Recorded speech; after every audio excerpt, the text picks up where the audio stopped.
Hi, this is Theo, and you're listening to Between Two Trains, a bi-monthly business podcast where we interview the best and brightest entrepreneurs in the North DeKalb area.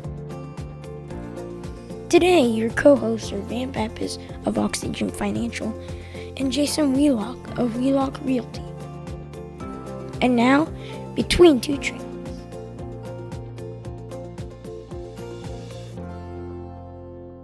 All right, welcome to Between Two Trains, a business podcast where we interview the best and brightest CEOs, business owners, and entrepreneurs of the North DeKalb area. Today, again, I think this is the fourth episode in a row. My co-host is Jason Wheelock. Jason, welcome to the show. I told you would not get tired of me, man. It's good to be back. Thanks. I appreciate it. We are making a big splash. This is episode number 10 or 11, I believe. Yeah. So it's been a lot of fun getting to this point. And as you know, we always start off our shows with a segment we call Entrepreneur Talk. And today, our guests that we're going to bring on after the break are from Piedmont Bank. And so I thought it would be appropriate to have our entrepreneur talk about paying off your mortgage. Finally, we're doing something in my comfort zone. Yeah. I feel like all these businesses we've been talking about, I've learned something every week. And it's been an incredible ride the last 10, 11 episodes, just seeing all that there is out there that people are creating. So in your business as a real estate agent, you help people manage buying a home, and with that comes getting a mortgage. You don't really have too many people paying cash for their home, do you? You would be surprised, actually, how many people pay cash. And sometimes it's the context of the situation.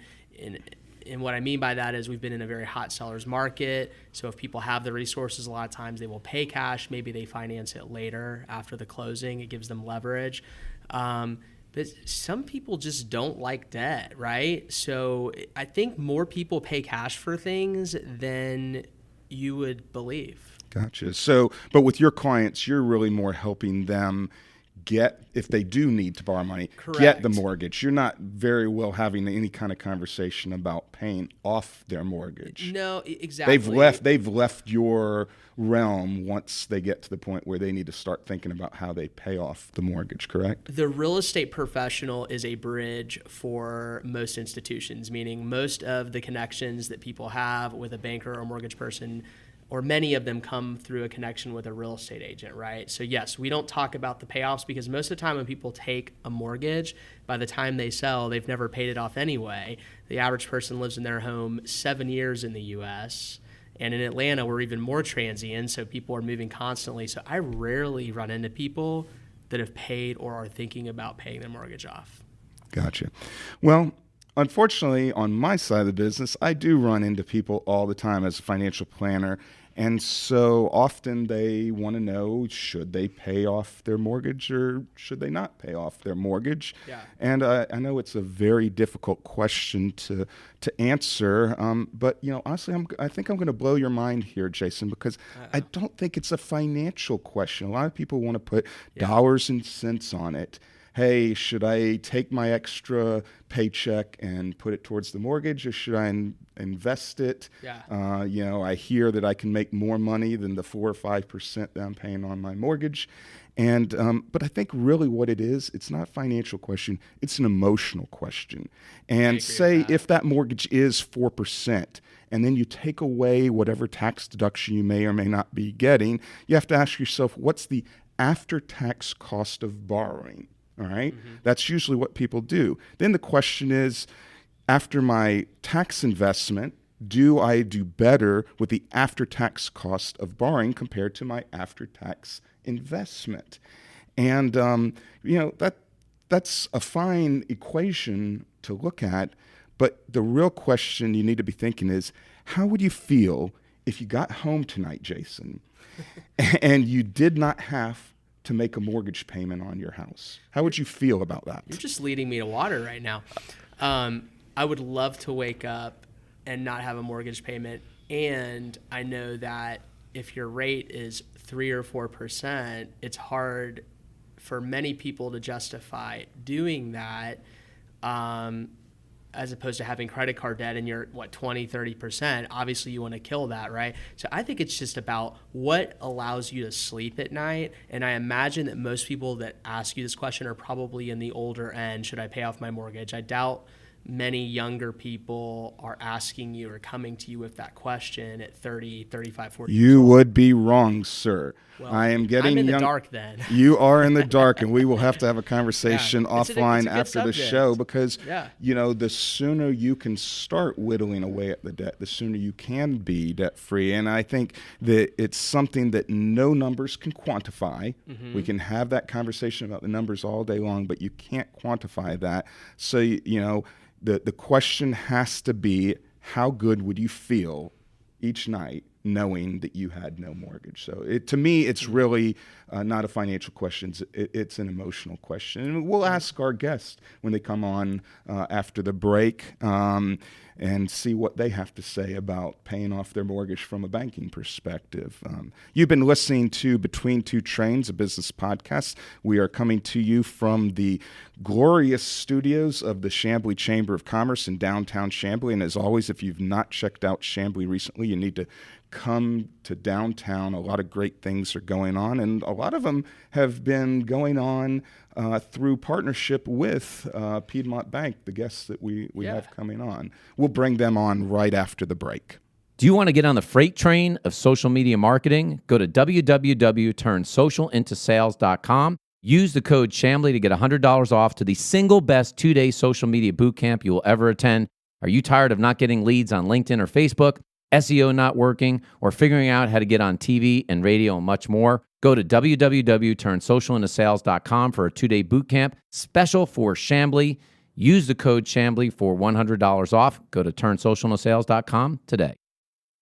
Welcome back to Between Two Trains. You are listening to a business podcast, and today we have two gentlemen. We've got Mike Kirschner and Butch Morris from Piedmont Bank. And gentlemen, welcome to the show. Thank you, Van. Thanks for having us, man. Appreciate it. So, Jason, you may not know this, but Piedmont Bank is a small regional player here in the Atlanta market, and they have recently opened a branch right here in Chamblee. Tell us, Mike, or Butch, I'm sorry, where's the branch? We're located in the new development called Parkview on Peachtree, right on Peachtree Boulevard, across from the Pig and Chick and the Waffle House. That seems to be a good landmark right at the intersection of Claremont and Peachtree Boulevard. And how many total branches does Piedmont now have? We actually now have 10 offices, soon to be 11. We're working actually on an office to start construction in the Gainesville market coming up later this year, first of next year. That's further. Is that That's the further furthest north. away y'all have gone? Or y'all have something further than We that? have something in Blue Ridge, Georgia. Late last year, our bank acquired another small bank up in North Georgia called Mountain Valley Bank, which we still operate under that trade name, but it is actually owned by the Piedmont Bank. We have an office in Jefferson, Gaines, North Hall, Blue Ridge. Mike, help me. Cleveland is actually the main office for that office. They have 4 offices, and we have 6. So there's 10, and we're going to expand in the Gainesville market, which is an up-and-coming market. And we're working a little bit towards the Athens area with the acquisition, actually, of an individual who's creating a market, as Mike and I did in the Chamblee market before we opened late last year. So, I'm particularly excited about y'all being in Chamblee, and y'all have actually, a lot of our listeners live in the Brookhaven, Chamblee, Dunwoody area, and they hear what's going on about a lot of the new development in the Chamblee marketplace. And one of the things that's coming down the pike is the new Chamblee Town Center, where a group called Seven Oaks is going to soon be presenting the master plan for a town center, and Piedmont has been very helpful with this process. So y'all talk a little bit about what y'all have done to help the Development Authority, with this town center project. Well, it's a very exciting project, I think, and something it's a concept that's become pretty popular with other municipalities around the metropolitan area, and it's a way to leverage the resources and the community of the downtown area to bring people together, bring businesses in, and for people to prosper and have a great time and have a area where people can feel like they're part of something big, and create jobs, improve the economy, and provide a lot of benefits for the area.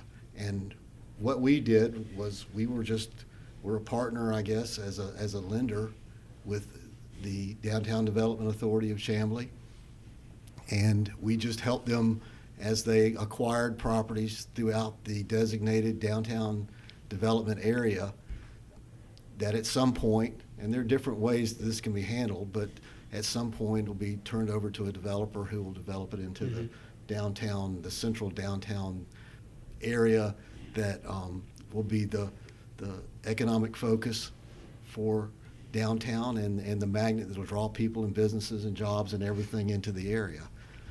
Now, I know having participated with the Development Authority, they came to you, Mike, about maybe 4 or 5 years ago when a piece of property was up for sale and they wanted to acquire it mainly to make sure that as they formulated their plans for a town center, that it didn't go a different direction. So when they approached you and said, hey, we want to buy this property, it has a tenant, it's producing income and all that, what was the process of going through and saying, hey, do we really want to take a chance on this new organization that's really only been around for a year? At that point, there was no intergovernmental agreement with the city of Chamblee. It was pretty much y'all were sticking your neck out for the Development Authority. Well, in some regards, maybe we were, but the city of Chamblee's been around for a long, long time. The location, the people, it's a fantastic market with all kinds of potential. And you just look around the surrounding communities too and see what Chamblee's done and the potential that Chamblee has, and it makes it a no-brainer idea for us. It was just, we had to be there, we had to be involved in it, and we want to stay involved in it. Well, I think there's going to be a lot more opportunities for that once we see the final product from Seven Oaks. Now, Butch, tell us a little bit about your role at the bank. Are you strictly just in the commercial mortgage side, or what are you in charge of? My role is more the market executive for the Chamblee Brookhaven market. Mike and I together are the primary commercial lenders, but we do all types of lending, including mortgage lending, car loans, boat loans.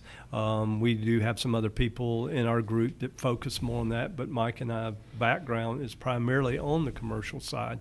So we're working more with small businesses to medium-sized businesses to even large, but we sort of tend to gravitate to the smaller to medium-sized businesses in the local market, primarily Chamblee, Brookhaven market, Dunwoody, because we do have an office in Dunwoody as well.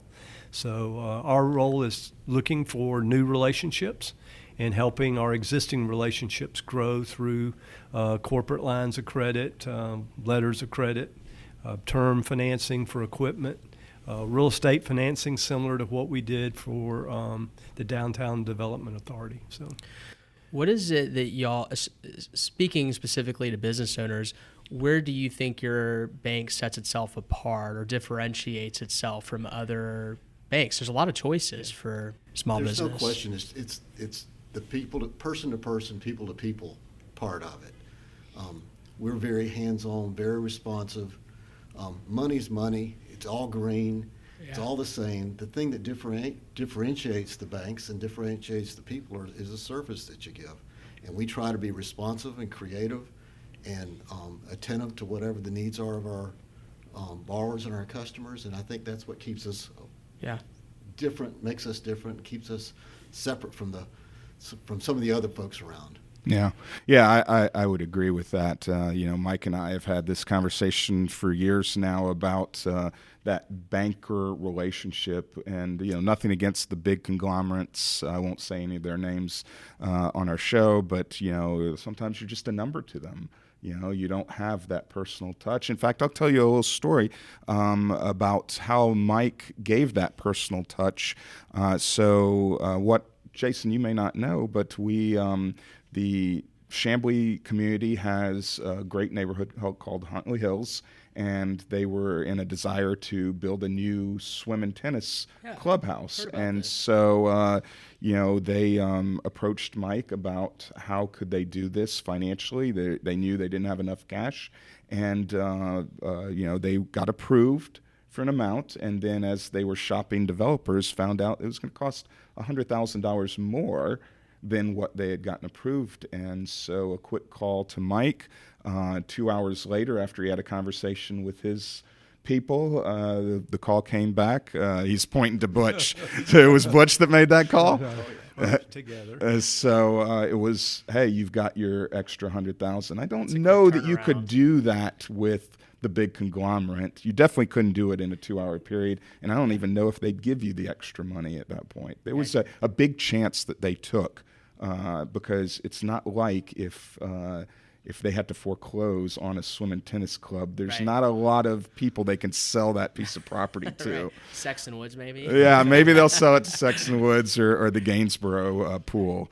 Well, we talk about differentiating factors, and it's not just the numbers. It's Huntley Hills has been around for a long, long time. The board members have been residents of Huntley Hills for a long, long time. It's an established, growing community with lots and lots of opportunity, and so it wasn't a risk for us. So I'm gonna. This sort of was a setup that they may not have realized. So. You mentioned that there's a little bit of it's not about the numbers. There's some art to it. There's some art to it. So in our first segment, we talked about paying off the mortgage, and I proposed to Jason that paying off your mortgage is not necessarily a numbers question, but an emotional question. It sounds like a similar scenario here, that you looked at more than just the numbers of can this organization or can this development authority make their payments, but what's the background behind of it. So I'd like to know, y'all heard that first segment, what's your views about paying off a mortgage? As a bank, do you care one way or another if someone pays off their mortgage? A couple things. We like to get paid back. There's no question about it. We like to make loans. We like to get paid back. But to me, a little bit of leverage is not bad. I mean, people ought to not get deep in debt, but a little bit of leverage is good if it makes sense. It's not totally a numbers thing. I know, you could look at most situations and say, if you've got $100,000 sitting over here in a savings account and a $100,000 balance on your mortgage, you put the pencil to it, it's going to say there's no reason why I should have $100,000 sitting over there in a savings account. I need to pay the mortgage off and save my 4 or 5% that I'm paying on the mortgage. But you do that, and then you don't have your $100,000. What if something comes up where you need $100,000? Somebody gets sick, or you need to buy a new car, or bankers or always talk about liquidity when we're underwriting even. How much liquidity? There's no doubt you can't take a brick out of your house and put it on the table for food. So I get that concept. We'll always encourage people to balance that liquidity and that debt. And I think emotionally it can be, if I have the opportunity to pay off that mortgage good, but it's very much like Mike says, if you take that $100,000 and pay off that mortgage, if you do get sick, or you do have a financial crisis that you need that $100,000, then you're going to be going back in debt again, recreating new costs to leverage that asset again, which had you just left things alone and kept going on that cycle. I mean, a lot of times, and I don't know what Van's thinking is as a financial planner, but we encourage customers sometimes to create that home equity piece of debt, if nothing else, if they have no debt, to have some additional liquidity in the event of a financial crisis. I personally think a home equity line of credit is a very good thing for everyone to have if the bank will give it to them. So, Jason, did you have something? I was just going to comment that there was a wise financial planner that once told me that 5% was a magic number, and if I can pull debt below 5%, then I can outperform with that remaining liquidity and other investments, or just holding on to it, doing better things. And if it goes above 5%, try to knock it out, right? So I think that almighty interest rate is key. Would you guys agree when it comes to There's keeping a debt? point where, if you've got an 8% mortgage, you need to pay it off. Yeah. But if you have a 3% mortgage, that's People a little bit forget different. that it wasn't that long ago that there were 7 and 8%, and people definitely forget the 80s, which I'm sure y'all remember, where they were double digits. My first mortgage was 15%. I thought I had a great deal. Yeah, 15%. You were thanking the bank for loaning You it. better believe it. You better believe it.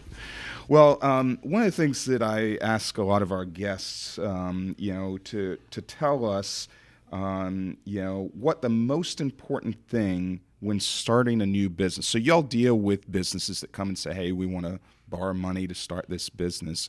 What would be the most important thing you would tell someone who's ready to take that leap and start their own business should be? That's a tough question. There's a lot of really important things, but I think I would probably pick capital. That was first on my list. Capital and a good business. Imagine Jason, a banker, saying capital is the most important thing to start a business. But I tell people all the time, only in America can you probably start a business with a $1,000 credit card limit. I mean, this is a great place to be an entrepreneur, in my opinion. So would you tell these young entrepreneurs or these startup entrepreneurs they should come to you first, or do they need to go to the Small Business Administration, or where should they be going first when it talks about trying to attain capital? Well, beyond that, before that, they need to have a plan. Well, of course. An idea, a plan. They're going to talk to me as their financial planner about their plan. And, capital's definitely a part of it, for sure. But I think, there's some resources out there. SCORE and the University of Georgia has some folks, I can't remember exactly what their name was, but there's a group with the University of Georgia, an economic development group, and I think they actually even have an office in Chamblee that'll help you put together a business plan. Wow. So that's two I see resources. a future guest for Between Two Trains. Right. Foreshadowing. Yes. There's two resources right there that, for no charge, will help you put together a business plan. Yeah.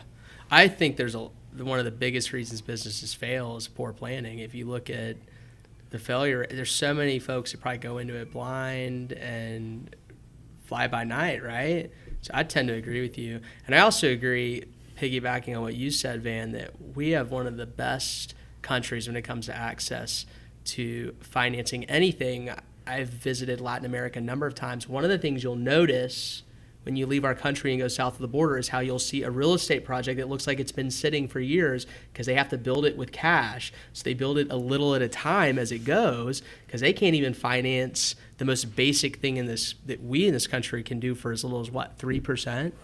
A real estate project. I just think it's incredible the options that institutions like yours bring to us to be able to start businesses. We enjoy meeting with young people trying to start their own business, and what we can do is offer advice. Sometimes maybe we can't always do the loan, but I think one of the things of being a successful banker, as Mike and I have both been over the last 40 years, is being able to offer advice and guide people in the direction, whether it be to the bank or to SBA or in another direction, to get the opportunity started. And I think that's the difference. Again, Mike hit on this early on about the difference between us and a bigger bank. Right. Is that's what we do every day. I mean, we meet with a lot of people, and it's not always to make the loan, but a lot of times to offer advice and help and structure of what type of credit they may need, where they can go to get the resources for the business plan and or possible capital. Well, you've been listening to Between Two Trains, and guys, we have a special segment that we like to do. If you've listened to the show before, we call it Hot or Not, where we are going to throw out some statements, topics, sentences to you and ask you to tell us if this is a hot thing or not such a hot thing. And so, Jason, you want to start us off with the first hot or not? I'm going to go with something I'm really familiar with, and that's the what has now maybe been kind of seen as a negative, an ARM, adjustable rate mortgage, right? It got a sort of a bad name during the mortgage crisis a decade ago, right?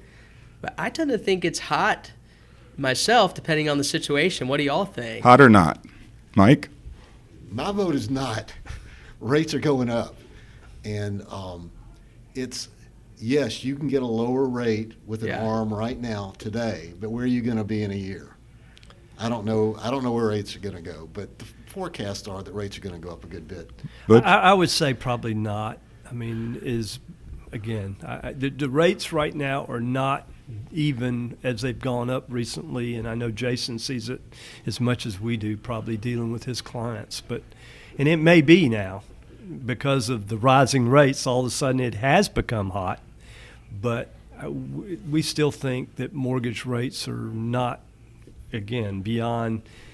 In 2006, I think, 2005, I know interest rates were 6%, and we were in a very, very hot market even at that point. So I don't know how much, but I tend to agree with Mike. We're in a rising rate environment, so you got to think 5 years or whenever that's. Well, I mean, we can sit here and every situation slightly different. What I usually tell my people if they are asking about adjustable rate mortgages is typically if you're going to stay in your home longer than 2 years, you probably want to avoid it. But, every situation's different. I would definitely suggest that if someone's looking at that, talk with their banker, talk with their CPA, talk with their financial planner, and figure it out from there. All right, so another hot or not, interest-only loans. How about that? We talked about, Jason mentioned adjustable rates. What about interest-only? Is that a... I would say probably it's not as hot as it was at one time. Again, because the interest rates are fairly, still fairly good. So we don't have as many requests as we did for interest, unless it's for construction. Right. That's a whole nother short-term financing. Right. So if it's short-term, yes. If it's long-term, no. Okay. I would agree with that. Yeah. Let's change it up and throw a different hot or not. So 2 weeks ago, we had a guest on our show who had started a women's entrepreneur group. So women business owners, hot or not? You better say the right thing on this one. I would say actually it is hot. Yeah. And we're running into more. I actually have 3 customers of my own that are women's owned enterprise businesses. So I think it's becoming more and more important, particularly if you plan on dealing with any type of larger company to do business with and or government agency. They have a tendency to have more opportunities that you might miss. I touched on this 2 weeks ago. In my industry, women are dominant in many cases. You walk into especially a residential real estate office, the folks at the top of the scoreboard are women in many cases. Well, the one that is really most appealing to me on our hot or not is just one single word, and that the word is Chamblee. Hot or not, Mike? Hot for sure. Yeah. Definitely. Sizzling. We're getting that a lot. Every time I ask that of every guest, and we're getting more and more guests saying very hot or sizzling or on fire. So what would you attribute that to? Why is it all of a sudden? Because, Chamblee, I've lived here almost my entire life, and, it wasn't always that way here in Chamblee. Location, availability of real estate property, buildings, and access to transportation. There's nothing else that is as convenient or well situated from a location standpoint in Metro Atlanta as Chamblee. Inside 285, interstates, rapid rail, MARTA. But we got the planes, trains, and automobiles, right? Let's not forget about PDK. It's right here. And then but the key thing though is there's availability. There's land, buildings, and properties that are available. There's room to grow. Yeah. Yeah. Well, you've been listening to Between Two Trains. Jason, any final hot or nots or parting words? I just, I think it's really refreshing as a business owner to have bankers on that really understand that personal relationship. I know that I have had to switch banks before because I couldn't get anybody on the phone of relevance. So I really appreciate y'all's particular involvement locally in the community. I think that's a really key attribute. Yeah, and let's not forget they are still also a bank, so it's not just about loans, right? Right, that's correct. Yeah. You know, We do take deposits, which are a big part of what We can't do the loans That's without right. the deposits. You know, we're trying to grow the bank, and deposits are a very, very big part of what we do every day. Do you find it difficult competing with the big boys from a technology standpoint when offering services to the depositor, the local resident says, hey, I want to open a checking account, savings account, and you may not have all the fancy technology that a conglomerate, a big national bank might have? I would say as time has gone on, Van, we've gotten closer together to what the bigger banks are doing. We have, I would say, 95% to 98% of the services that most bigger banks have. So that has not really been that big a problem or that big a challenge even as of today. I mean, again, I think it goes back, and Mike and I talk about it, is relationship banking. And if somebody is not looking for that, then probably we may not be Right. the most appealing thing. But if you're looking for somebody you can pick up the phone when you can't get anybody else and you're sent to a 1-800 number, we're going to be able to help you. And I think that's why I've enjoyed being part of, and Mike too, being part of community banking for 40 years. Well, we've been listening to Between Two Trains. We've had Mike Kirschner and Butch Morris from Piedmont Bank. Guys, if someone wants to reach out to Piedmont, what would you suggest? Come into the local Chamblee branch or call you up, or how do they get a hold of you? They can reach us by email, or our main number is 770-351-6303. And or come in. We've got lots of people. company. We love company. So either.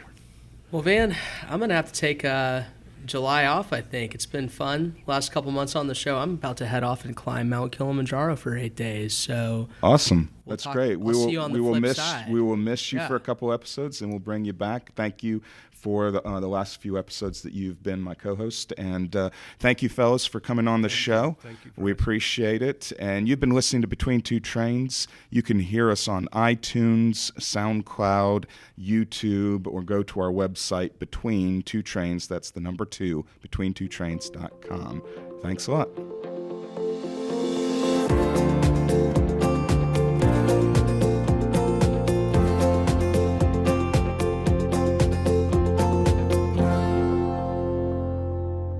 are you telling me I should pay off my mortgage, Van?